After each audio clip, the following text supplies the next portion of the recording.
الحمد لله رب العالمين والصلاة والسلام على سيد الأنبياء والمرسلين وعلى آله الطيبين الطاهرين وعلى من تبعهم بإحسان إلى يوم الدين.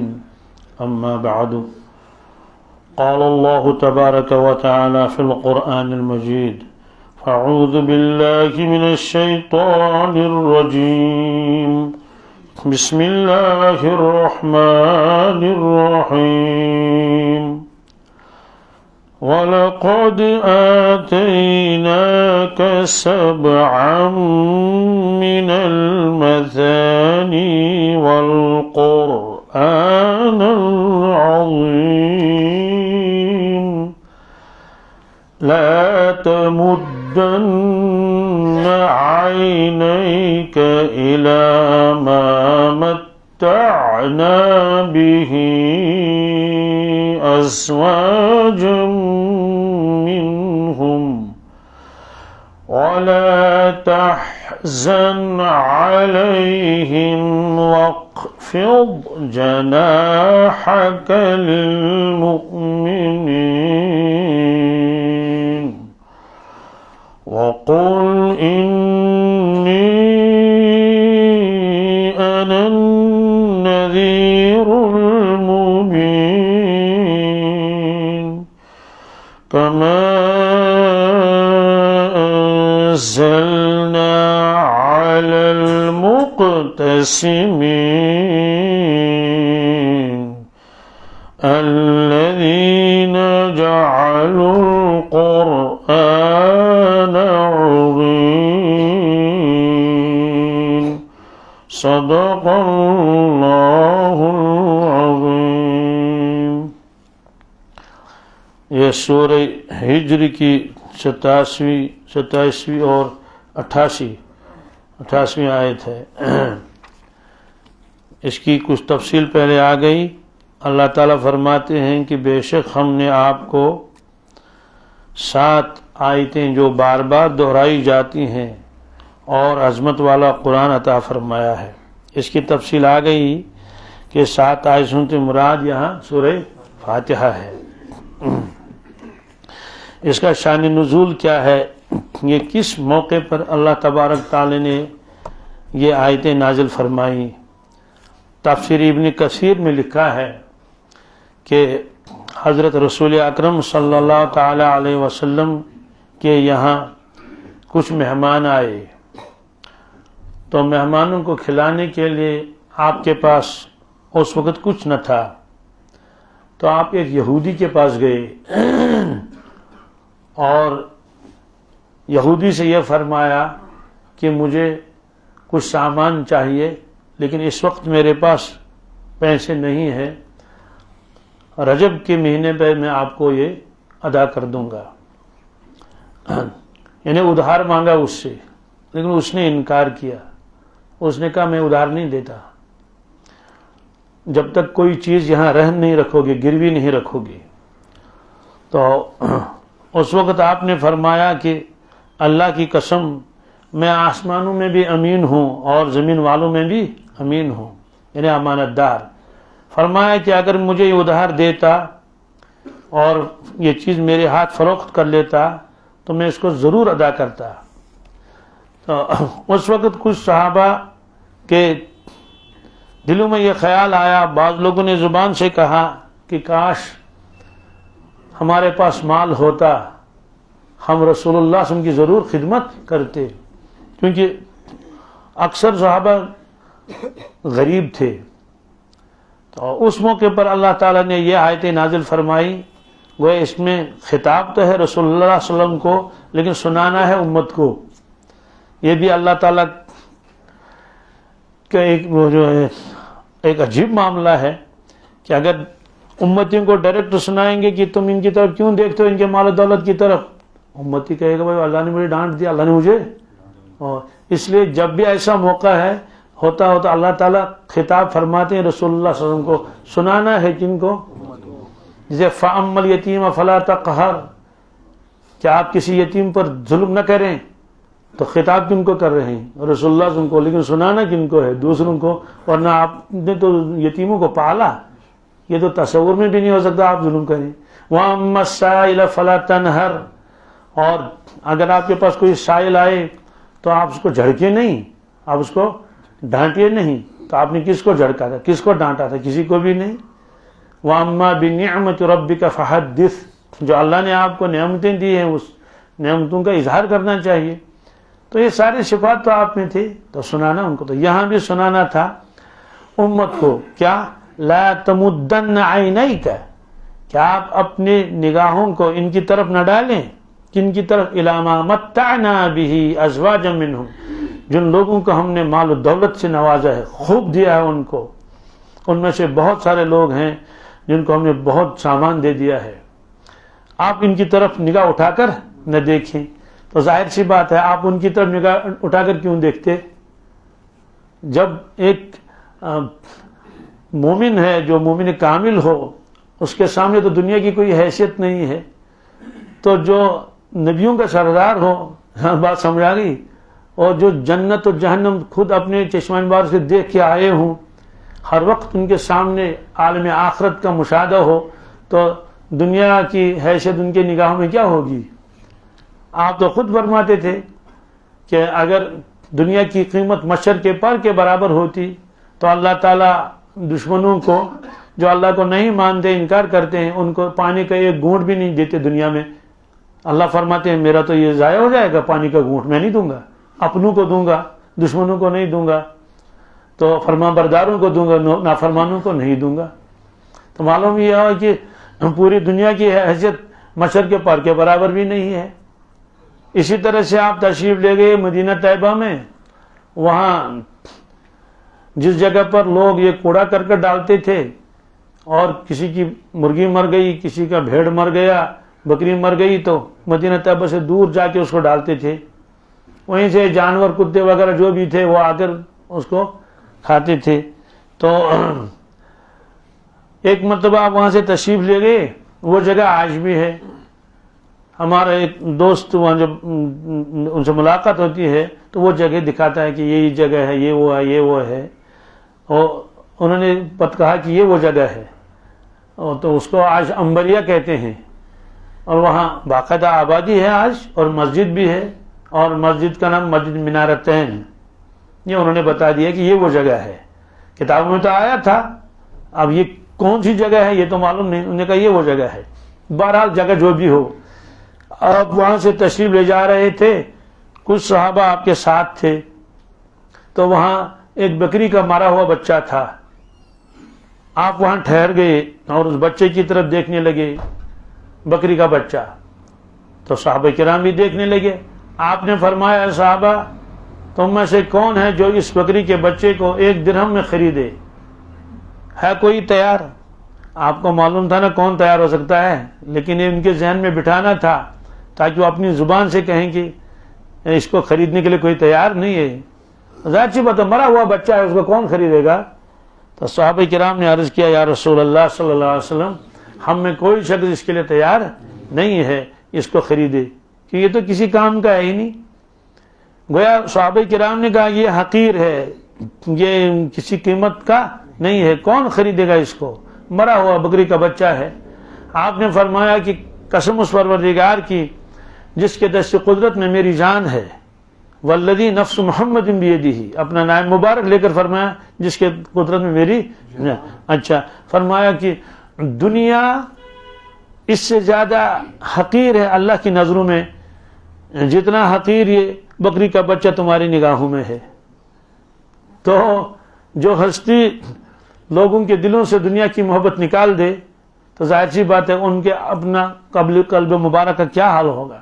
اس لیے یہاں اگر خطاب حضور صلی اللہ علیہ وسلم کو ہے، لیکن سنانا کس کو ہے؟ امت کو. کہ مطلب تو یہ کہ کسی نے کہا ہوگا کہ یہ تو یہود ہیں، مسلمان بھی نہیں ہے، اور ان کو اتنا اللہ نے مال و دولت دیا ہے، تو اس پر یہ آیتیں نازل ہوئی کہ ہم نے آپ کو عظمت والا قرآن عطا فرمایا ہے، اس کے سامنے ان دنیا کی چیزوں کی اور مال و دولت کی کوئی حیثیت نہیں ہے. تو سنانا تھا کن کو؟ صحابہ کرام کو، کہ آپ کیوں نگاہ اٹھا کر ان کی طرف دیکھتے ہیں. تو سوال یہ کہ اللہ تعالیٰ نے مسلمانوں کو سب کو مالدار کیوں نہیں بنایا؟ تو یہ اللہ کی حکمت ہے، یہ اللہ کی اس کا راز ہمیں معلوم نہیں۔ اچھا، خود اللہ کے نبی صلی اللہ علیہ وسلم انہوں نے جو یہ اختیار کیے، یہ غربت، اس کو غربت اختیاری کہتے ہیں کیا؟ اضطراری نہیں۔ اضطرار کسے کہتے ہیں؟ ایک آدمی مالدار بننا چاہتا ہے لیکن بنتا نہیں، کیا مثلا کاروبار کیا اس نے تو وہاں گھاٹا آ گیا۔ تو جو آدمی کاروبار کرتا ہے وہ نفع کے لیے کرتا ہے، نقصان کے لیے؟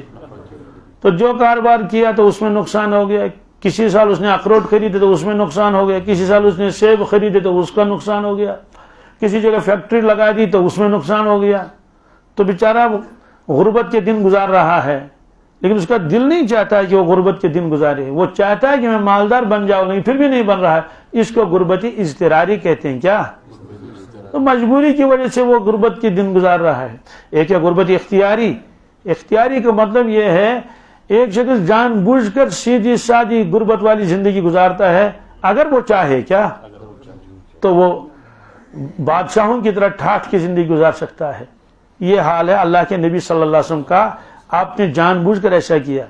سوال کیسے؟ اللہ تبارک تعالیٰ نے آپ کو فرمایا، اے ہمارے حبیب محمد صلی اللہ علیہ وسلم، اگر آپ چاہیں گے تو یہ جو مکہ شریف کے پہاڑ ہیں اور جو میدانوں میں یہ جو سنگریزے ہیں، چھوٹے چھوٹے پتھر، ہم ان کو سونے کا بنا دیں گے آپ کے لیے، اور یہ بھی کریں گے کہ جہاں آپ تشریف لے جائیں گے یہ پہاڑ آپ کے ساتھ چلیں گے۔ کیا یہ اللہ کی قدرت میں نہیں ہے؟ کیا اللہ کی قدرت میں ہے؟ مطلب تو یہ ہے کہ آپ اتنے مالدار بن جائیں گے اور جتنا تقسیم کرنا چاہو کر لو، خیرات بھی کر لو، وہ بھی کر لو، اپنے اوپر بھی خرچ کر لو۔ لیکن آپ نے اس کو پسند نہیں فرمایا کہ یا اللہ مجھے یہ منظور نہیں۔ اب دوسری شکل یہ ہے کہ آپ کے پاس غیب سے کھانا آ جائے گا، کیا مشکل ہے؟ اور اللہ تعالیٰ نے خود ذمہ داری لے لی ہے، وَأْمُرْ أَهْلَكَ بِالصَّلَاةِ وَاصْطَبِرْ عَلَيْهَا لَا نَسْأَلُكَ رِزْقًا نَحْنُ نَرْزُقُكَ۔ یا رسول اللہ صلی اللہ علیہ وسلم، آپ نماز کی پابندی کر لیں، اپنے اہل عیال کو بھی فرما دیں کہ وہ نماز کی پابندی کر دیں، ہم آپ سے رزق کمانا نہیں چاہتے ہیں، رزق ہم آپ کو دے دیں گے۔ رزق تو جب اللہ تعالیٰ نے خود ذمہ داری لے لی تو رزق دے دیں گے۔ تو ایک شکل تو یہ ہے کہ یہ پتھر سارے سونے بن جائے، سونے کے بن جائے۔ دوسری شکل یہ کہ غیب سے کھانا آئے، کیا؟ تو غیب سے کھانا آ سکتا نہیں آ سکتا؟ کیا قرآن پاک میں نہیں ہے؟ حدیثوں میں نہیں ہے؟ حضرت مریم رضی اللہ تعالیٰ عنہ کے بارے میں لکھا ہے، قرآن پاک نے فرمایا کلما دخل علیہا زکریا المحراب وجد عندہا رزقا قال یا مریم انا لک ھذا قالت هو من عند اللہ۔ تو حضرت زکریا علیہ السلام جو حضرت مریم رضی اللہ عنہ کے خالو تھے، ان کے ذمے ان کی خدمت تھی، ان کی تربیت میں تھی وہ، تو ایک کمرہ ان کے لیے بنایا گیا تھا، اسی میں عبادت کرتی تھی۔ تو حضرت زکریا علیہ السلام وہاں لے جاتے تھے ان کے لیے کچھ روٹی یا جو بھی ہو کھانا وغیرہ۔ تو قرآن پاک فرماتا ہے کہ وہ دیکھتے تھے کہ وہاں رزق رکھا ہوا ہے، اور ایسے پھل ہیں جو اس علاقے میں اس وقت نہیں تھے، بے موسم کے پھل، انہیں ان پھلوں کا موسم ختم ہو چکا تھا۔ نو تعجب سے پوچھا انا لک ھذا، یہ کہاں سے آیا؟ یہاں تو میرے علاوہ کوئی آتا بھی نہیں۔ کیونکہ بعض کتابوں میں لکھا ہے وہ دوسری منزل پر عبادت کرتی تھی اور اس پر چڑھنے کے لیے ایک سیڑھی لگائی جاتی تھی، تو حضرت سیڑھی لگاتے تھے تو چڑھتے تھے، پھر واپس حضرت سیڑھی ادھر کو رکھ دی۔ جو بھی ہو، بہرحال یہ ہے کہ ذمہ داری تھی حضرت زکریا علیہ السلام کو کہ آپ ان کے کھانے کا انتظام کریں، اور وہ اللہ کر رہی تھی۔ تو انہوں نے کہا یہ کہاں سے آیا؟ قالت هو من عند اللہ، کہنے خالو جان یہ اللہ تعالیٰ نے بھیجا تھا۔ ان اللہ یرزق من یشاء بغیر حساب، اللہ تعالیٰ جس کو رزق دینا چاہے بغیر حساب کے دے سکتا ہے۔ مطلب تو ہے کہ اخروٹ دینے کے لیے اخروٹ کے درخت کا محتاج اللہ تعالیٰ نہیں ہے، کسی کو سیب دینا ہو اس کے لیے سیب کے درخت کا محتاج نہیں، کسی کے پاس روٹیاں بھیجنی ہو تو اس کے لیے اللہ تعالیٰ زمین کا اور گیہوں اور غلے کا محتاج غیب سے بھیج سکتا ہے۔ آخر جنت میں کون زمینداری کرے گا؟ سارا اپنی قدرت سے اللہ تعالیٰ کر لے گا۔ تو جب ایک خاتون جو نبی نہیں ہے، یہ تو طے ہے کہ کوئی خاتون دنیا میں نبی نہیں آئی ہے۔ ہاں قرآن پاک نے فرمایا وہ صدیقہ تھی، کیا؟ وہ امہ صدیقہ، عیسیٰ علیہ السلام کی والدہ صدیقہ تھی، تو مقام صدیقت پہ تھی، مقام نبوت تو نہیں ملا تھا نا۔ تو جب صدیق کے لیے ایسا کیا جائے گا کہ غیب سے کھانا آ جائے تو جو سید المرسلین ہوں گے تو اس کے لیے کھانا غیب سے آ جائے یہ کون سا مشکل ہے؟ لیکن آپ نے اس کو بھی پسند نہیں فرمایا۔ ایک صحابی کے بارے میں بھی لکھا ہے، بخاری شریف کی روایت، حضرت خبیب رضی اللہ تعالیٰ عنہ، اس کو کفار نے بند کیا تھا کہ ان کو شہید کرنا ہے۔ کہا کیوں؟ انہوں نے ہمارے فلاں رشتہ دار کو بدر میں مارا ہے۔ کس میں؟ اس سے اس کا بدلہ ہم لے لیں گے۔ تو ٹھیک ہے، پکڑ کے شہید کر لیتے۔ کہا نہیں، آج بڑے دن ہیں، کیا دن ختم ہو جائیں گے تب جا کے حرم کے حدود سے باہر نکال کر اس کو شہید کریں گے، تب تک اس کو بند کر کے رکھیں گے۔ تو اس کو بند کر کے رکھا۔ تو وہ خاتون کہتی ہے کہ کوٹری میں بند تھا، وہ اوپر سے باہر سے تالا لگا ہوا تھا تاکہ کوئی بچہ دروازہ نہ کھول دے اور یہ چلا جائے، بھاگ جائے گا، اس لیے تالا تھا۔ ہاں، ایک چھوٹا سا روشن دان تھا اس کوٹری کا، جس روشن دان سے آدمی نکلنا چاہے تو نکل نہ سکے، اور دیواریں اتنی موٹی ہوتی تھی اس زمانے میں۔ تو کہتی کہ میں کبھی کبھی دیکھتی تھی روشن دان سے یہ جوان کیا کر رہا ہے۔ تو قسم کھا کر کہتی ہے کہ اللہ کی قسم، پورے مکے کے بازار میں ایک انگور بھی نہیں تھا، کیا انگور کا موسم ہی نہیں تھا۔ تو میں دیکھ رہی تھی یہ تازہ انگور کھا رہا ہے، تازہ انگور۔ تو جب اللہ تعالیٰ ایک صحابی کے لیے تازہ انگور کا انتظام کرے تو اللہ کے نبی صلی اللہ علیہ وسلم کے لیے غیب کے کھانے کا انتظام کیوں نہیں کر سکتا ہے؟ لیکن آپ نے اس کو بھی پسند نہیں فرمایا۔ کیوں؟ واللہ عالم۔ اگر آپ ایسی زندگی گزارتے کہ غیب سے کھانا آ رہا ہے، کیا اور بہت جو حرام راحت کی زندگی ہے، ممکن ہے بعد میں ایک امتی کہتا بھائی ہمارے نبی کریم صلی اللہ علیہ وسلم بادشاہ تھے، وہاں کس چیز کی کمی تھی؟ تو کوئی امتی کہتا یہاں تو فاقہ ہے، اس لیے میں کیا نماز پڑھ لوں گا، میں کیا، مجھ سے نہیں ہوگا۔ لیکن آپ نے ایسی سیدھی سادی زندگی گزاری، دنیا کا کوئی غریب آدمی یہ کہہ ہی نہیں سکے گا کہ میرے نبی صلی اللہ علیہ وسلم تو بادشاہوں کی طرح زندگی گزارتے تھے، ان کے لیے عبادت کرنا کیا مشکل ہے، ہم تو مزدوری کرتے ہیں، ہم تو اس لیے ہم دین پر چلنا ہمارے لیے مشکل ہے اور ناممکن ہے، یہ تو کہہ سکتے تھے نا۔ لیکن آپ نے ایسی زندگی گزاری۔ اور وہ واقعہ مشہور ہے خندق کا واقعہ، کیا، جس میں ایک صحابی آئے تھے اور بہت بھوک لگی تھی، اس نے کہا مجھے بہت بھوک لگی ہے، اور اس نے اپنے قمیص مبارک اٹھا کے دکھایا، اس نے ایک پتھر باندھا تھا صحابی نے۔ تو اللہ کے نبی صلی اللہ علیہ وسلم نے اپنی قمیص مبارک اوپر کے لیے، آپ کے 2 پتھر تھے بندے ہوئے۔ اب اس صحابی کو کیا ہوا ہوگا، اللہ، بہت اس کو افسوس ہوا کہ میں نے اس کا اظہار ہی کیوں کیا، کیونکہ اللہ کے نبی صلی اللہ علیہ وسلم کو مجھ سے زیادہ بھوک لگی ہوئی ہے۔ تو اس موقع پر حضرت جابر نے گھر آ کر اپنی اہلیہ محترمہ کو بتایا تھا کہ رسول اللہ صلی اللہ علیہ وسلم بہت بھوکے ہیں، تو کچھ ہے گھر میں؟ تو وہ واقعہ لمبا ہے، میں اشارہ کرتا ہوں۔ ہم نے کہا بس وہ ہے جو یا گیہوں کے 1-2 سیر جتنے بھی ہوں گے۔ تو اس نے کہا ٹھیک ہے، آپ اس کو پیس لیں، میں تب تک بکری کا بچہ ذبح کر لوں گا۔ تو پھر آ کے ان کا دعوت کر لینا رسول اللہ صلی اللہ علیہ وسلم کی۔ لیکن دیکھو احتیاط رکھنا، زیادہ آدمی یہاں نہ آئیں، بس حضور صلی اللہ علیہ وسلم تشریف لائیں اور ان کے ساتھ 3-4 آدمی، کیا انہیں 2-3 آدمی تو آتے ہی ہیں، ان کا معلوم تھا کہ وہ بکر صدیق بھی ہوں گے، عمر فاروق بھی ہوں گے، تو وزیر ہیں نا، ساتھ ساتھ رہتے ہیں، 3-4 آدمی تو ٹھیک ہے۔ تو حضرت جابر فرماتے ہیں میں حضور کی خدمت میں آیا تو میں نے عرض کیا حضرت گھر والوں نے آپ کی دعوت کی ہے تو آپ تشریف لائیں۔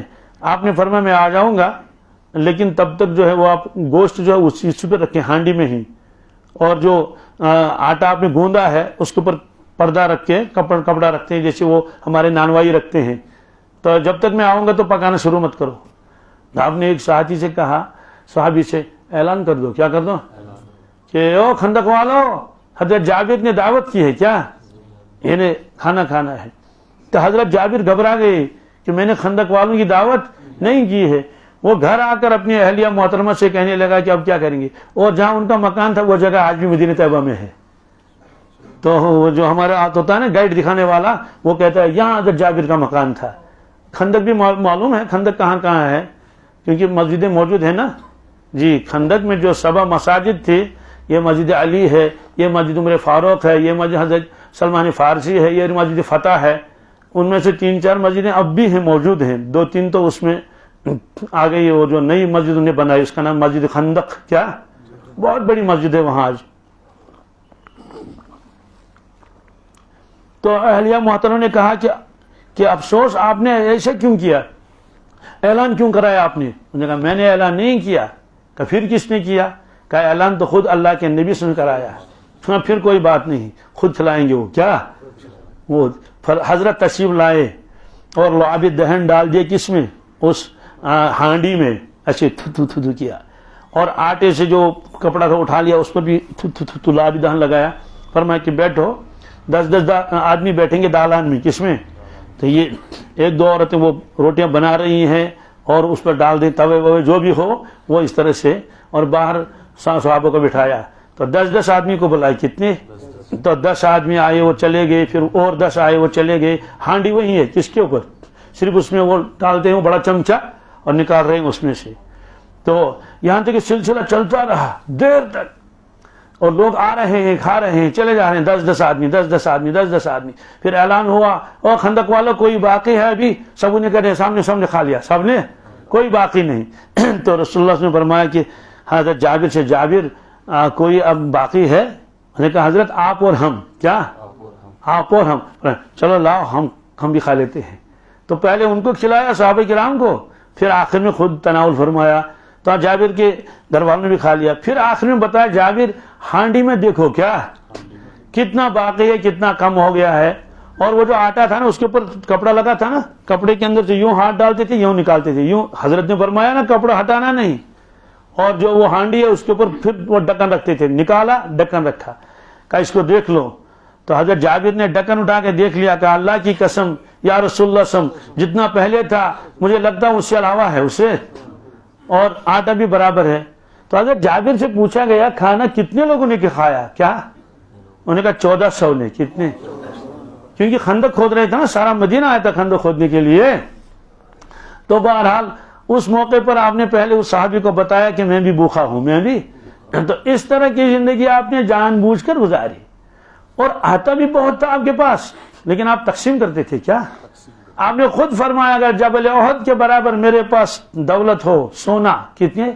جبل احد پہاڑ 7 کلومیٹر پہاڑ لمبا ہے, 3 کلومیٹر چوڑا ہے. کہا 3 دن کے اندر اندر میں سب ختم کر لوں گا, یعنی تقسیم کروں گا غرباء لوگوں میں. کتنے دنوں میں؟ 7 کلومیٹر ہے.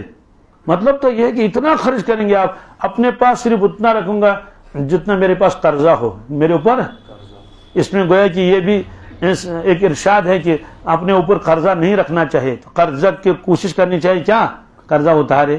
تو بہرحال یہ اللہ کی حکمت ہے, آپ نے ایسی زندگی گزاری. اور جب آپ دنیا سے تشریف لے گئے اس وقت بھی ایک یہودی کا آپ کے اوپر قرضہ تھا, اور آپ نے اپنی زرہ اس کے پاس رکھی تھی. گرو کے مناتے ہیں, رہن رکھی تھی کہ جب آپ پیسے دیں گے تو اپنی زرہ لے لینا. زرہ کیا ہے؟ لوہے کا کوٹ جو جنگوں میں کام آتا تھا. تو بہرحال یہ اللہ کی حکمتیں ہیں. تو سورہ زخرف میں ایک آیت ہے, بہت عجیب آیت ہے. اللہ تعالیٰ کیا فرماتے ہیں؟ وَلَوْلَا أَن يَكُونَ النَّاسُ أُمَّةً وَاحِدَةً لَجَعَلْنَا لِمَن يَكْفُرُ بِالرَّحْمَنِ لِبُيُوتِهِمْ سُقُفًا مِّن فِضَّةٍ وَمَعَارِجَ عَلَيْهَا يَظْهَرُونَ وَلِبُيُوتِهِمْ أَبْوَابًا وَسُرُرًا عَلَيْهَا يَتَّكِئُونَ وَزُخْرُفًا وَإِن كُلُّ ذَلِكَ لَمَّا مَتَاعُ الْحَيَاةِ الدُّنْيَا وَالْآخِرَةُ عِندَ رَبِّكَ لِلْمُتَّقِينَ. یہ ایک عجیب آیت ہے.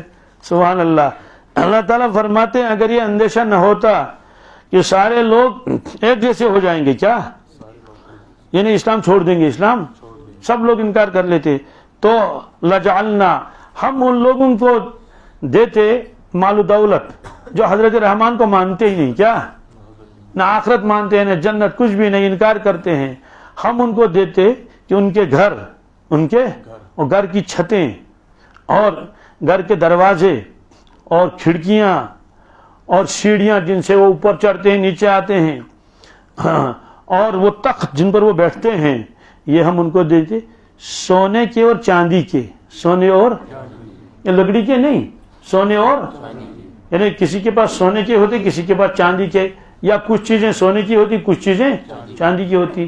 اتنی دولت ان کو مل جاتی کہ دروازے لکڑی کے نہیں, بھائی چاندی کا دروازہ کس کا, اور چھت کی جو ہے سونے کا چھت ہے، اور یہ جو ہے یہ باقی چیزیں ستون وغیرہ یہ سونے اور چاندی کی ہوتی، ایسی میں ان کو دولت دیتا، لیکن میں نے ایسا نہیں کیا۔ کیوں؟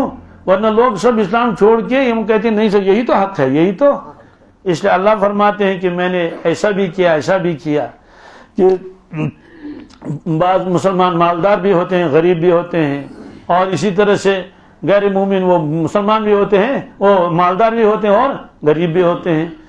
آخر میں اللہ نے فرمایا وَإِن كُلُّ ذَلِكَ لَمَّا مَتَاعُ الْحَيَاةِ الدُّنْيَا، یہ سب جتنا بھی ساز و سامان ہے یہ کچھ نہیں ہے، صرف دنیاوی زندگی کے چند روز کا سامان ہے، چند روز کا۔ تو ظاہر سی بات آدمی مر گیا تو کیا ساتھ لے جائے گا؟ سونے کی دکان اور سونے کا مکان کوئی ساتھ نہیں لے گیا، مٹی کا بھی ساتھ نہیں لے گیا، کچھ بھی نہیں۔ فرمایا وَالْآخِرَةُ عِندَ رَبِّكَ لِلْمُتَّقِينَ، اور آخرت تمہارے پروردگار کے پاس ہے متقین کے لیے، یعنی اللہ کی جنت، اللہ کی۔ تو بہرحال یہ فرمایا، تو دنیا میں ایسا چلتا رہتا ہے، ورنہ لوگ کہتے ہیں کہ جناب یہ جو ہے وہ یہی حق ہے، تو نافرمانی کو حق سمجھتے۔ اور جو پھر کیا دیا اللہ تعالیٰ نے اللہ کے نبی صلی اللہ علیہ وسلم کو اور صحابہ کرام کو؟ فرمایا کہ قرآن عظیم، کیا یہ اتنی بڑی دولت دے دی۔ تو حضرت حکیم اختر صاحب کا شعر بھی عجیب ہے، اور فرماتے ہیں کہ دشمنوں کو عیش آب و گل دیا، دوستوں کو اپنا درد دل دیا۔ یعنی مطلب یہ اللہ تعالیٰ ان کو عیش آب و گل دیا، بھائی عیش کرو، اور جو اس کے خاص بندے ان کو اپنا درد دل دیا، ان کے دلوں میں اللہ کی محبت ہے، اللہ کی عظمت ہے اور راز و نیاز ہے، اور یہ ایسی دولت ہے کہ دنیا کی دولت اس کا مقابلہ نہیں کر سکتی۔ تو کہا کہ ان کو ساحل پر بھی طغیانی ملی، ان کو ساحل پر بھی، مجھ کو طوفان میں بھی ساحل دے دیا۔ کہتے ہیں کہ میں طوفان میں تھا، مجھ کو ساحل مل گیا، ساحل، اور وہ ساحل پر تھے، وہاں طغیانی آ گئی، لہر اٹھ گئی اور ڈبو دیا۔ تو بہرحال یہ ہے، یہ فرماتے ہیں اللہ تبارک تعالیٰ اس میں کہ جو ہے ایسا کر لیتے ہم۔ اسی طرح سے فرمایا اللہ تعالیٰ نے دوسری جگہ سورہ کہف میں فرمایا کہ یہ مال اور اولاد یہ کیا چیز ہے؟ فرمایا المال والبنون زینت الحیات الدنیا، یہ مال اور یہ اولاد، بیٹے، یہ ایک رونق ہے۔ کیا ہے؟ جو دنیا کی ایک رونق ہے، باقی رہنے والی نہیں ہے۔ اور والباقیات الصالحات خیر عند ربک ثوابا وخیر عملا، اور باقی رہنے والی چیز ہے وہ عمل صالح ہے۔ کیا؟ یہ تمہارے پروردگار کے پاس بہت بہتر چیز ہے، اور امید کے اعتبار سے بھی 1000 درجہ بہتر ہے۔ اسی سے امید لگائے۔ آدمی کے پاس فیکٹری ہے تو اسے کیا امید لگائے؟ مر گیا اور فیکٹری یہیں رہ گئی۔ تو بہرحال یہ فرمایا کہ ہم نے آپ کو ایک بہت بڑی دولت دی ہے، وہ ہے قرآن عظیم۔ تو ایک روایت میں ہے، ارشاد فرمایا رسول اللہ صلی اللہ علیہ وسلم نے، جس شخص کو اللہ تعالیٰ نے قرآن پاک کی دولت دے رکھی ہو، تو پھر وہ دیکھے گا کہ دنیا میں لوگ ہیں، وہ مالدار ہیں، ان کے پاس مال ہے، دولت ہے اور کاروبار ہے لمبے چوڑے، پھر اس کے دل میں خیال آیا کہ مجھے اللہ نے کچھ نہیں دیا، مجھے اللہ نے کچھ نہیں دیا، حالانکہ اس کو قرآن پاک کی دولت ملی ہے، وہ حافظ کلام اللہ ہے، اور قرآن پاک کی دولت اس کو مل گئی ہے، قاری قرآن ہے، عالم دین ہے۔ تو بہرحال اس نے کہا کہ میں جھندمت کی، فرماتے ہیں کہ اس شخص نے قرآن پاک کی توہین کی، اس شخص نے قرآن پاک کی، کیوں؟ اس کی وجہ یہ ہے کہ فانی چیز کو دیکھ کر وہ کہتا ہے کہ ان کو بہت کچھ ملا ہے اور مجھے کچھ نہیں ملا، حالانکہ اس کو تو ملی ہے کون سی چیز جو ابداً ابدا ہے، وہ آگے دیکھے گا۔ اسی وجہ سے اللہ کے نبی صلی اللہ علیہ وسلم نے جس طرح سے آپ نے زکوٰۃ کے فضائل بیان فرمائے، حج کے فضائل بیان فرمائے، نماز کے فضائل، مستقل آپ نے قرآن پاک کے فضائل بیان فرمائے ہیں، بے شمار روایتیں ہیں۔ حضرت عثمان غنی فرماتے ہیں رضی اللہ تعالیٰ عنہ، ارشاد فرمایا رسول اللہ صلی اللہ علیہ وسلم نے، خیرکم من تعلم القرآن وعلمہ، رواہ البخاری وابو داود وترمذی والنسائی وابن ماجہ۔ تو اتنی کتابوں میں یہ روایت ہے۔ کیا فرمایا؟ تم میں بہترین وہ شخص ہے، سب سے بہتر شخص وہ ہے جو قرآن پاک سیکھے اور سکھائے۔ اس سے معلوم ہوا کہ قرآن پاک پہلے سیکھنا چاہیے، تبھی تو سکھائے گا۔ بعض حضرات نے فرمایا کہ یہاں سیکھے پھر وہ سکھائے یا نہ سکھائے تو دونوں کے لیے فضیلت ہے، سیکھنے والے کے لیے بھی اور سکھانے والے کے لیے۔ اس کی وجہ کیا ہے؟ فرمایا چونکہ قرآن مجید یہ دین کی اصل ہے، دین کی، تو اس کی بقا، اس کی اشاعت ہی پر دین کا مدار ہے۔ تو جب تک قرآن پاک رہے گا، تعلیم و تعلم رہے گا، تو دین باقی رہے گا۔ اور جو احادیث ہیں وہ خود تشریح ہے کس کی؟ قرآن پاک کی۔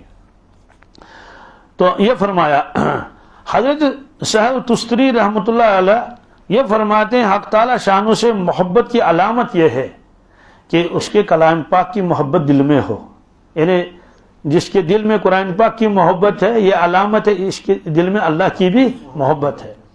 اور قیامت کے دن جو عرش کے نیچے 7 آدمی ہوں گے، اس روایت میں تو 7 کا تذکرہ ہے، لیکن بعض روایتوں میں ایک اور شخص کا تذکرہ بھی آ رہا ہے۔ وہ کون ہے؟ کہتے ہیں کہ جو مسلمانوں کے بچوں کو قرآن پاک کی تعلیم دے اور جو بچپن میں قرآن شریف پڑھے اور بڑے ہو کر اس کی تلاوت کرے۔ تو اس میں تلاوت کرنے والا بھی آ گیا کہ اس کو بھی محشر کے میدان میں عرش کے سایہ جگہ مل جائے گی۔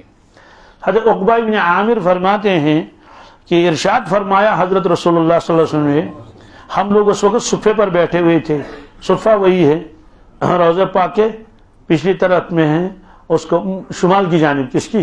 شمال کی جانب ہے، قبلے کی بالکل اپوزٹ، وہاں قبلہ جنوب میں ہے۔ تو وہاں بیٹھے ہوئے تھے، آپ تشریف لائے، کیونکہ اصحاب صفہ تھے وہیں بیٹھے رہتے تھے۔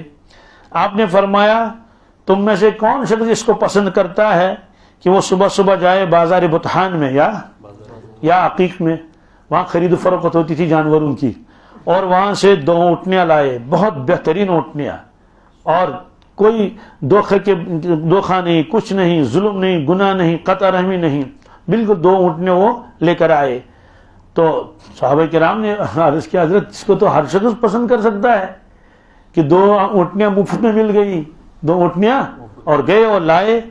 آپ نے فرمایا کہ مسجد میں جا کر 2 آیتوں کا پڑھنا یا پڑھا دینا یہ 2 اونٹنیوں سے بہتر ہے، اور اگر 3 آیتیں پڑھ لی 3 سے بہتر ہے، 4 آیتیں پڑھ لی 4 سے افضل ہے، یا بتاتے رہے۔ تو بہرحال یہ آپ فرما رہے تھے۔ تو ان وہ صحابہ جو یہ کہتے تھے کہ ہمارے پاس مال و دولت کی کمی ہے، تو اللہ تعالیٰ نے ان کو یہ بتا دیا تمہارے پاس ایک عظیم خزانہ ہے، وہ ہے قرآن مجید۔ حضرت عائشہ صدیقہ رضی اللہ تعالیٰ عنہ نے حضرت رسول اکرم صلی اللہ علیہ وسلم کا یہ ارشاد نقل کیا ہے کہ قرآن کا ماہر ملائکہ کے ساتھ ہوگا۔ کن کے ساتھ؟ جو میر منشی کہلاتے ہیں، اور فرماتے ہیں کہ جو شخص قرآن شریف کو پڑھتا ہے اٹکتا ہوا پڑھتا ہے، کیا ابھی اس کی روانگی نہیں ہوئی ہے اور اس سے تھوڑی دقت اٹھانی پڑتی ہے، اس کو ڈبل اجر ہے۔ کیا ہے؟ جو اچھا پڑھتا ہے اس کو تو سنگل اجر ہے، اس کو 1 ثواب ہے، اور جو یہ اٹک اٹک کے پڑھتا ہے اس کو کیا ہے؟ اب اندازہ لگائیے، ورنہ ایک کہتا ہے بھائی میرے پڑھنے میں کیا فائدہ، میں اٹک اٹک پڑھ لیتا ہوں، وہ تو بہت پڑھ لیتا ہے، اس کو تو زیادہ ثواب۔ کہا کہ نہیں، آپ کو زیادہ ثواب ملے گا، ایک پڑھنے کا، ایک مشقت اٹھانے کا۔ تو یہ ماہر کا مطلب کیا ہے؟ مطلب تو یہ ہے کہ جو قرآن پاک اچھا پڑھتا ہو، یاد بھی خوب ہو۔ تو ان فرشتوں کے ساتھ ان کو کیوں مشابہت دے دی؟ کہتے ہیں فرشتے لوح محفوظ سے نقل کرتے ہیں، کیا لوح محفوظ سے قرآن پاک کو محفوظ نقل کرتے ہیں، چونکہ ان کا کام ہی وہی ہے، چونکہ ان کا کام ہی وہی ہے، اس لیے مل گئے یہ دونوں، کہ یہ بھی اسی ڈپارٹمنٹ کے ساتھ تعلق رکھتا ہے، وہ بھی۔ حضرت عبداللہ ابن عمر فرماتے ہیں، ارشاد فرمایا رسول اللہ صلی اللہ علیہ وسلم نے کہ حسد 2 شخصوں کے سوا کسی پر جائز نہیں۔ کیا؟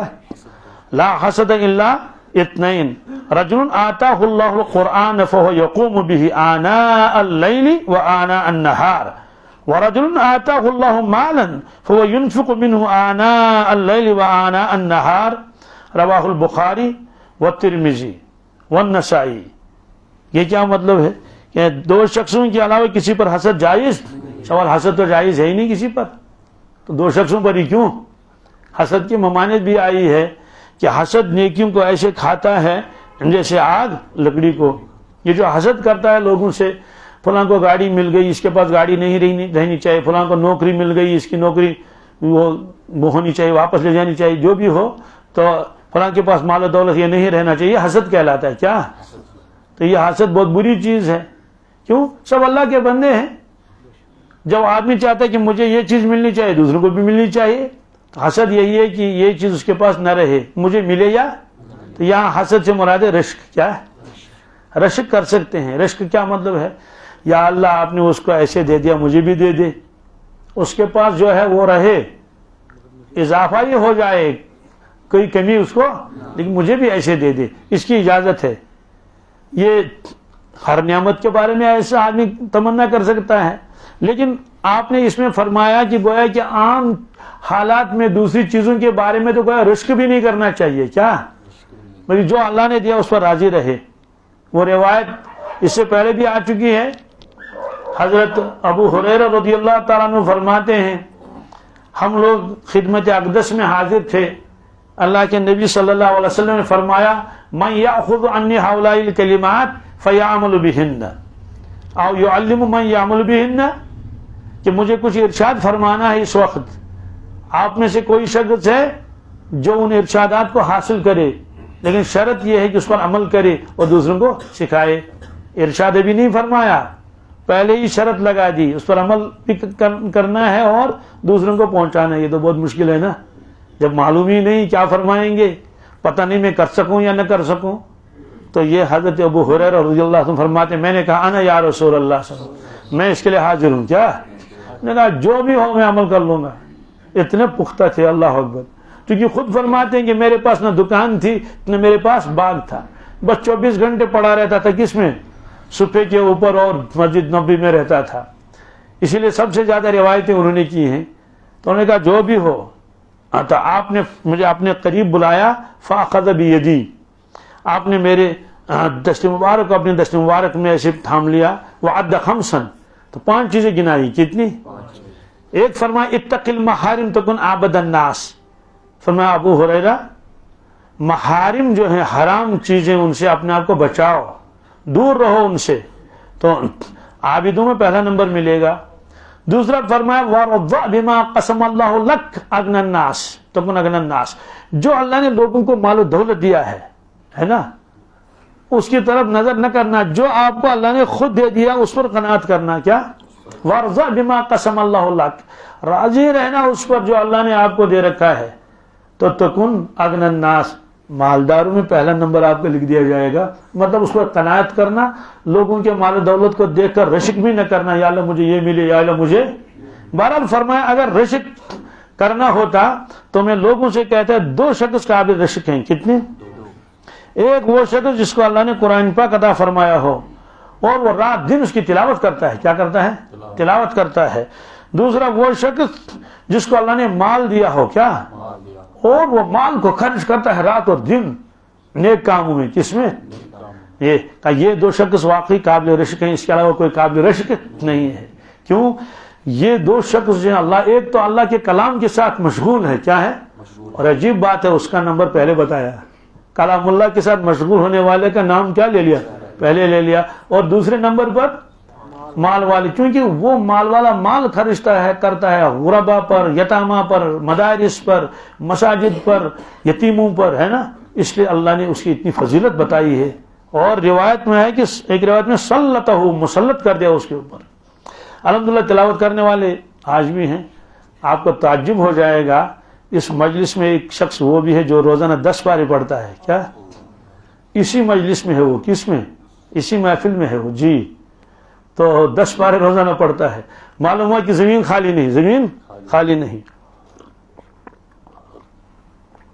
اور ایک جگہ ایک بزرگ ہے, بوڑھا ہو گیا ہے, میں کبھی کبھی جاتا ہوں اس کے پاس. وہ ختم قرآن کر لیتا ہے اور پھر لکھتا ہے کہ میں نے آج ختم کیا, آج ختم کیا. تو 2 مرتبہ میں نے اس کو دیکھا. یہ سال جو آیا, جنوری جو پہلے گیا, اس میں بھی میں اس کے پاس گیا تھا. جنوری کے مہینے میں اس نے پہلے سال کا وہ اتنا بڑا پرچہ نکالا, تو اس میں تھا اس سال میں نے 125 ختم قرآن کیے. کتنے؟ اسی میں پڑھا لگا رہتا ہے, بس نماز اور تلاوت. اس کے علاوہ اس کو کوئی کام, کیونکہ بچے بڑے ہو گئے ہیں اور ان کی شادیاں ہو گئی ہیں, اور بچوں کے بچے بھی بڑے ہو گئے ہیں, ان کی بھی بعض کی شادیاں ہو گئی ہیں, تو اب وہ پڑھا رہا ہے, اسی میں لگا رہتا ہے. تو یہ سعادت مندی ہے. یہ فرمایا کہ یہ 2 شخص ہیں کہ اگر رشک کی اجازت، رشک کی تو اجازت ہے ہی، لیکن بس یہ دو قابل رشک ہیں. ہاں حسد بمانا رشک ہے یہ، تو یہ بھی آپ نے فرمایا. اور حضرت عمر رضی اللہ تعالیٰ عنہ ارشاد فرماتے ہیں، ارشاد فرمایا رسول اللہ صلی اللہ علیہ وسلم نے، ان اللہ یرفع بہذا الکتاب اقواما ویضع بہ آخرین، رواہ مسلم، کہ اللہ تبارک تعالیٰ اس کتاب کے ذریعے یعنی قرآن پاک کی وجہ سے کتنے لوگوں کو بلند کرتا ہے اور کتنے لوگوں کو پست و ذلیل کرتا ہے. کیا ہے اس کا مطلب؟ یعنی جو لوگ اس پر ایمان لائے، اس پر عمل کر لیا، تو حق تعالیٰ شان ان کو دنیا میں بھی اور آخرت میں بھی جی عزت دے دی، رفعت دے دی، بلندی دے دی. اور جو اس پر عمل نہیں کرتا ہے، اس کے حقوق پورے نہیں کرتا ہے، اللہ تعالیٰ بچائے، وہ دنیا میں بھی ایسے ہی رہ گیا اور آخرت میں بھی ایسا رہا، کیونکہ حقوق پورے نہیں کیے. کتابوں میں لکھا ہے قرآن پاک کے 5 حق ہیں. کتنے؟ 5 حق ہیں. کا عظمت، محبت، اطاعت، تلاوت مع صحت. یہ حضرت مولانا ابراق صاحب ایک لفظ اور بڑھا دے، تلاوت مع صحت، اور آخر اشاعت. کیا یہ حقوق ہے قرآن پاک کے. اور حضرت عبد الرحمن ابن عوف رضی اللہ تعالیٰ عنہ حضرت رسول اکرم صلی اللہ علیہ وسلم کا ارشاد نقل فرماتے ہیں، 3 چیزیں قیامت کے دن عرش کے نیچے ہوں گی. کیا؟ ثلاث تحت العرش یوم القیامہ، القرآن یحاج العباد لہ ظہر و بطن والامانۃ والرحم تنادی الا من وصلنی، تنادی الا من وصلنی وصلہ اللہ ومن قطعنی قطعہ اللہ، رواہ فی شرح سنہ. تو 3 چیزیں عرش کے نیچے ہوں گی، ایک کلام اللہ، ایک قرآن مجید. جھگڑا کرے گا بندوں سے، کیا جھگڑا کرے گا. اور فرمایا قرآن پاک کے لیے ایک ظاہر ہے اور ایک باطن ہے. دوسری چیز کون سی ہوگی؟ رشتہ داری. کیا رشتہ داری کیا کرے گی؟ رشتہ داری کہے گی کہ جس نے مجھ کو جوڑا اللہ اس کو اپنے سے جوڑے، جس نے مجھ کو توڑا اللہ اس کو اپنے رحمت سے جدا کر لے. تو یہ عرش کے نیچے، اس کا کیا مطلب ہے؟ کمال قرب مراد ہے، کمال قرب مراد ہے. تو خلاصہ یہ کہ جن لوگوں نے قرآن پاک کی رعایت کی، اس کا حق ادا کیا، تو اللہ سے جھگڑا کرے گا کہ انہوں نے میرے حقوق پورے کیے ہیں، ان کو بخش دیجئے، ان کے درجات بلند کر دیجئے، تو ان کو جوڑا مرحمت فرما دیجئے. تو اللہ تعالیٰ کرامت کا تاج ان کے سروں پر رکھیں گے. سوال و تاج کس کا ہوگا؟ کہ وہ نور کا تاج ہوگا. کیا؟ جی، یہ اللہ تعالیٰ ان کو عطا فرمائیں گے.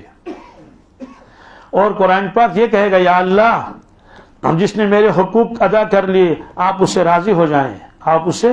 تو اللہ تعالیٰ فرمائیں گے میں اس سے راضی ہوں، میں اس سے راضی ہوں. اور حضرت عبداللہ ابن عمر فرماتے ہیں، ارشاد فرمایا حضرت رسول اللہ صلی اللہ علیہ وسلم نے، قیامت کے دن صاحب قرآن سے کہا جائے گا، یقال لصاحب القرآن اقرأ وارتقِ ورتل کما کنت ترتل فی الدنیا فإن منزلك عند آخر آیة تقرأها، رواہ احمد والترمذی وابو داود والنسائی وابن ماجہ وابن حبان فی صحیحہ.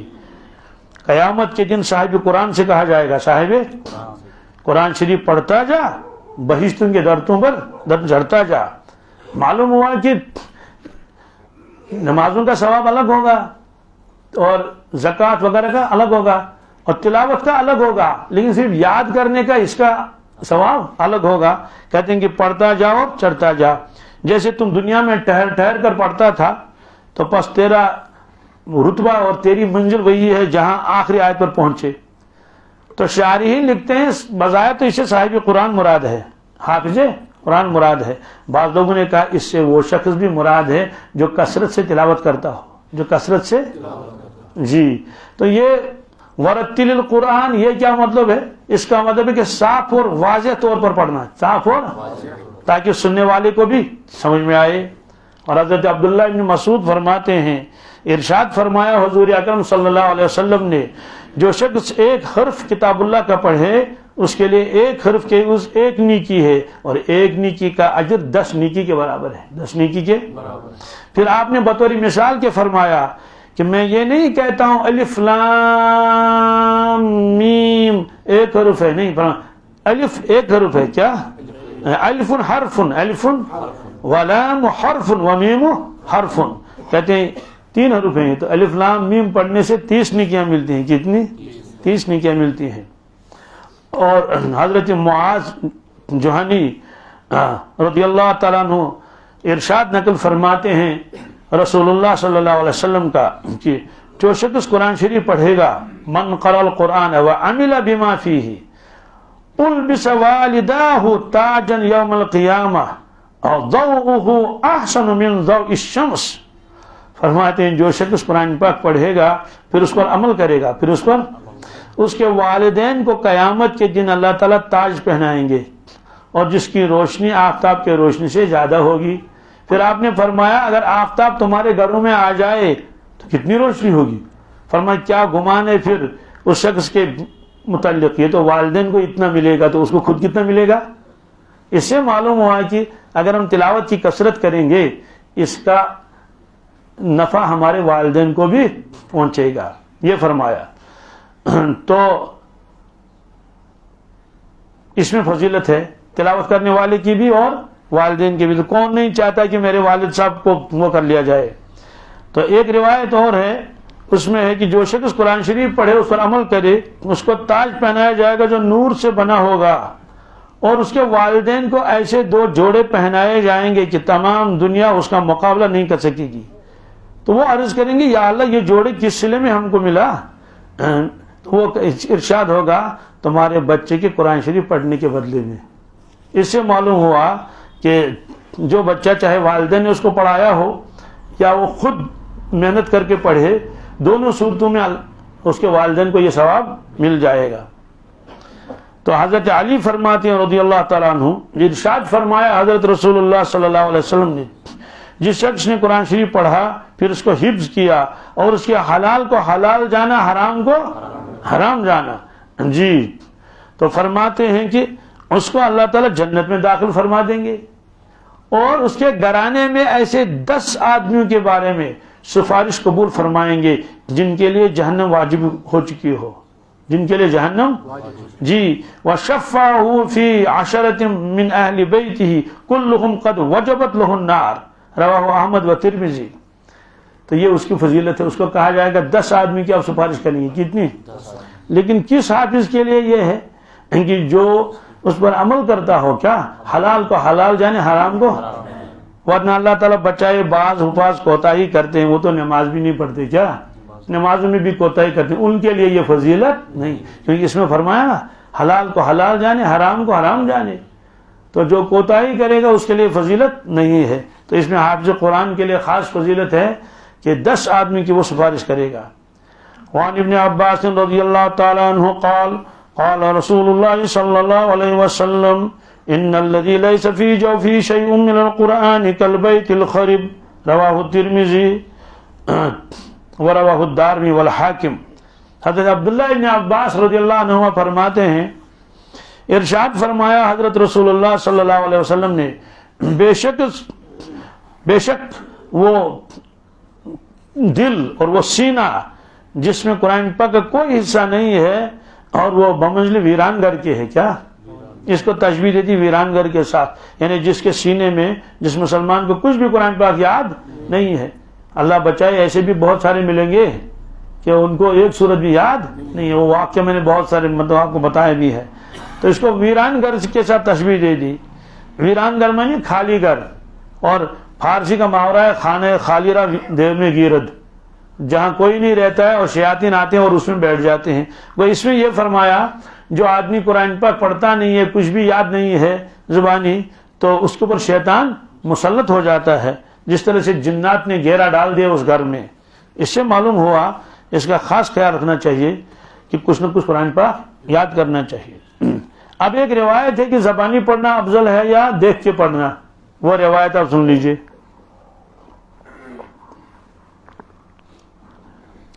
حضرت اوس ثقفی رضی اللہ تعالیٰ عنہ اور حضرت عثمان ابن عبداللہ یہ دونوں حضرات نقل کرتے ہیں کہ ارشاد فرمایا رسول اللہ صلی اللہ علیہ وسلم نے کلام اللہ شریف کا حفظ پڑھنا, کیا یعنی زبانی, جیسے آپ کو سورہ یاسین زبانی یاد ہے اور آپ پڑھ رہے ہیں, یہ 1000 درجہ رکھتا ہے ثواب. کتنا؟ 1000 ثواب رکھتا ہے. اور قرآن پاک میں دیکھ کر پڑھنا 2000 تک بڑھ جاتا ہے. کیا؟ یعنی جو آدمی زبانی پڑھ رہا ہے سورہ یاسین اس کو یاد ہے، گاڑی میں پڑھ رہا ہے، چلتے چلتے پڑھ رہا ہے، اس کو فرمائے اس کو 1000 درجہ ہے. کیا؟ اور جو دیکھ کے پڑھتا ہے اس کو 2000 درجے کا. اب سوال یہ ہے کہ افضل وہ ہے یہ ہے؟ تو بعض روایتوں میں تو زبانی پڑھنے کی فضیلت آئی ہے، اس میں تو دیکھ کے پڑھنے کی فضیلت آئی ہے. تو اللہ کے نبی صلی اللہ علیہ وسلم نے خود زندگی بھر کبھی قرآن پاک دیکھا ہی نہیں. اولا تو قرآن پاک ایک جگہ تھا نہیں، اور پھر آپ پڑھتے بھی نہیں تھے. جو بھی آپ تلاوت کرتے تھے وہ آپ زبانی کرتے تھے. نمازوں میں تو زبانی پڑھا جاتا ہے، اور نمازوں کے علاوہ بھی آپ تلاوت کرتے تھے. سورہ دخان آپ پڑھتے تھے، سورہ الف میم سجدہ پڑھتے تھے جو آپ بستر شریف پر تشریف لاتے تھے. اب سوال ہے کہ افضل کیا ہے؟ تو اس کا جو ہے آخر میں فرمایا کہ یہ حضرت امام نووی رحمۃ اللہ نے فیصلہ کیا کہ انسان لوگوں کے اعتبار سے الگ الگ ہے. کیا؟ کسی کے لیے زبانی پڑھنا افضل ہے، کسی کے لیے دیکھ کر پڑھنا افضل ہے. کسی کے لیے زبانی پڑھنا افضل ہے. مثلا پکا حافظ ہے، جید ہے، کیا ہے؟ وہ پڑھتا ہے. ہمارا ایک ساتھی اس نے میرے ساتھ حفظ کیا ہے، لیکن وہ چھوٹا تھا، میں بڑی عمر کا تھا، اس لیے اس کا اتنا پختہ یاد ہے. وہ جاتا ہے سری نگر سے راجوری، تو وہ آتے جاتے میں زبانی ختم قرآن کر لیتا ہے. ادھر سے 10-15 پارے پڑھ لیے، ادھر سے بھی 10-15 کچھ رہ گئے تو وہاں پڑھ لیتا ہے. اس کا اتنا پختہ قرآن پاک ہے کہ وہ گاڑی چلاتا ہے لیکن زبان سے جیسے معلوم شریف پڑھ لیتے ہیں. ہے یہیں سری نگر میں کام کرتا ہے، پختہ حافظ ہے وہ. تو ایسے لوگوں کے لیے افضل ہے کہ زبانی پڑھ لیں. کیا؟ لیکن جو کچا ہو، کیا ہو، اس کو پورا نہیں ہے یا یہ کہ یاد ہی نہیں ہے، تو اس کے لیے افضل ہے کہ وہ کیا کر لے. تو جو اٹکتا ہو، بھول جاتا ہو، اس کے لیے افضل ہے، کیونکہ جب وہ دیکھ کر پڑھے گا تو غلطی کا امکان نہیں رہے گا. قرآن شریف سامنے ہے تو غلطی کیسے رہے گی؟ لیکن زبانی میں پھر بھی کچھ نہ کچھ ہو سکتا ہے. تو بعض لوگوں کے لیے زبانی پڑھنا افضل ہے، بعض لوگوں کے لیے دیکھ کے پڑھنا افضل ہے، اور ہم لوگوں کے لیے دیکھ کے پڑھنا ہی افضل ہے، کیونکہ سارے حافظ بھی نہیں ہوتے، اور دوسری بات اگر حافظ بھی ہوگا تو اتنا پختہ بھی نہیں ہوتا. حضرت عبداللہ ابن عمر رضی اللہ تعالیٰ عنہ فرماتے ہیں قال رسول اللہ صلی اللہ علیہ وسلم ان هذه القلوب تصدع كما يصدع الحديد اذا اصابه الماء قيل يا رسول الله صلى الله عليه وسلم وما جلاؤها قال كثرة ذكر الموت وتلاوة القرآن رواه البيهقي في شعب الإيمان. حضرت عبداللہ ابن عمر فرماتے ہیں رضی اللہ عنہما، ارشاد فرمایا حضرت رسول اکرم صلی اللہ علیہ وسلم نے کہ لوگوں دلوں کو بھی زنگ لگ جاتا ہے، دلوں کو بھی خواہش پہ دلن، جیسے لوہے کو پانی لگنے سے زنگ لگتا ہے تو اس کی رونق ختم ہو جاتی ہے. تو عرض کیا گیا کہ حضرت ان کی صفائی کی کیا صورت ہے، یعنی دل کی صفائی کی. لوہے کو صفائی کرنے تو پتہ ہی ہے کیا کیا ریگ مال لگائیں گے اور کیا کیا لگا دیں گے، آج وہ اس کے لیے بہت ساری چیزیں آئی ہیں. تو آپ نے فرمایا موت کو کثرت سے یاد کرنا اور قرآن پاک کی تلاوت کرنا. تو معلوم یہ ہوا کہ قرآن پاک کی تلاوت سے آدمی کے دل کا زنگ دور ہو جاتا ہے. اب یہاں اس کو تشبیہ دے دی گئی ہے آئینے کے ساتھ. کس طرح سے؟ جیسے آئینے میں تھوڑا زنگ لگتا ہے، پھر آپ آئینہ دیکھو تو شکل صاف نہیں آئے گی. ایسے فرماتے ہیں کہ جب دل پر میل کچیل آ جاتا ہے تو پھر اس پر جو ہے وہ معرفت کا انعکاس نہیں ہوتا ہے، معرفت کا انعکاس نہیں ہوتا ہے. تو دل کی مثال آئینے کی سی ہے، جس قدر آئینہ دھندلا ہوگا تو انعکاس بھی اس میں کیا ہوگا. انعکاس کے معنی یہاں دیکھتے نہیں، پھر ادھر سے وہی چیز آتی ہے، نظر آ جاتی ہے وہی. تو یہ فرمایا، اس سے معلوم ہوا کہ دل کا صاف کرنا بھی ضروری ہے، اور اس کی ایک شکل کون سی؟ تلاوت بھی. ہاں ذکر سے بھی دل کا زنگ دور ہو جاتا ہے، اور بغیر مجاہدے کے یہ دل زیادہ صاف نہیں ہوتا ہے. خواجہ صاحب نے فرمایا آئینہ بنتا ہے رگڑے لاکھ جب کھاتا ہے دل، آئینہ بنتا ہے رگڑے لاکھ جب کھاتا ہے دل، کچھ نہ پوچھو دل بڑی مشکل سے بن پاتا ہے دل. کٹ گئی ایک عمر میری اس افہام اور تفہیم میں، دل کو سمجھاتا ہوں میں مجھ کو سمجھاتا ہے دل. فرمایا کہ آئینہ بنتا ہے جب رگڑے لاکھ کھائے گا. کیا؟ بہت رگڑے لگے گا تب جا کے یہ آئینہ بن جاتا ہے. کچھ نہ پوچھو، دل بڑی مشکل سے بن پاتا ہے. دل یعنی کیا میں پوچھوں کیا بہت مشکل ہو جاتا ہے. یعنی اتنے مجاہدے حضرت خواجہ صاحب نے کیے ہیں. حضرت عائشہ صدیقہ رضی اللہ تعالی عنہ حضرت رسول اکرم صلی اللہ علیہ وسلم کا ارشاد نقل کرتے ہیں. بہت قیمتی ارشاد ہے یہ کہ ہر چیز کے لیے کوئی شرافت اور افتخار ہوا کرتا ہے کیا، جس پر آدمی فخر کرے، تو جسے وہ تفاخر کیا کرتا ہے. میری امت کی رونق اور افتخار قرآن شریف ہے کیا.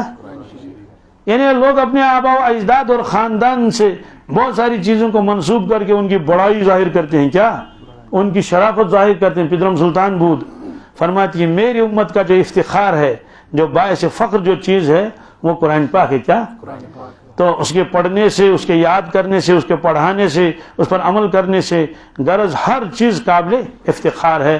تو اللہ تبارک تعالی ہم سب کو نصیب فرمائے تاکہ ہم بھی تلاوت کریں، تدبر کریں، غور و فکر کریں، اس پر عمل کریں. اللہم لک الحمد کلہ ولک الشکر کلہ، اللہم لک الحمد کما ینبغی لجلال وجہک وعظیم سلطانک. اللہم صل علی سیدنا محمد وعلی آل سیدنا